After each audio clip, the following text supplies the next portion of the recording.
Okay, so I'm watching a YouTube video from an employment attorney here in Seattle. And, he had some great information. And of course, he got to the notorious opinion on HR. And he's like, never trust HR.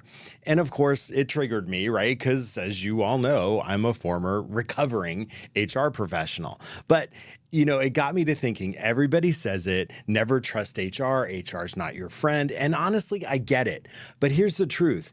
HR isn't your best friend, but don't write us off completely because we could actually help you advance your career. And by the end of this video, you'll know when to be cautious with HR and also when to leverage HR as one of your most powerful career resources. So like most of you, I, of course, went straight to the comments of that video, right? And they did not disappoint. So here's just a few that jumped out to me. HR are weasels.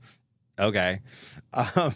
HR will use your words against you, probably, and never trust your coworkers or HR. Not bad advice.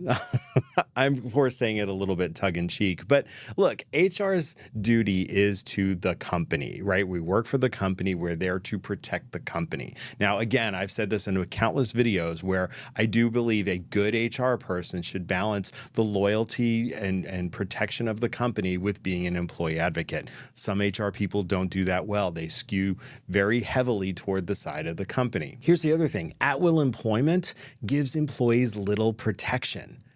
And many only see HR people during a conflict or during firing, right? Almost on the worst days of their life. So they never actually see HR in a positive light. There's one thing I want to unpack here, and it's a misunderstanding about confidentiality. I was talking to one of my viewers today. Hi, Leslie, if you're watching. She was talking through a situation and we were kind of going back and forth. And I realized she's never actually leveraged HR. She's never even met her HR person. So I encouraged her to do so, and I gave her some tips on how to interact with them. But I said to her, if you go to HR and say this horrible thing is happening, HR cannot keep that secret. They have to go and look into it. They have a responsibility to both you, the person making an allegation, but also to the accused. So in doing so, they cannot promise absolute confidentiality. They have to go and investigate it. And if it's found to be substantiated, the claim you're talking about, HR and management have to work together to make sure that behavior is not repeated in the future. Does that protect the company? Yes.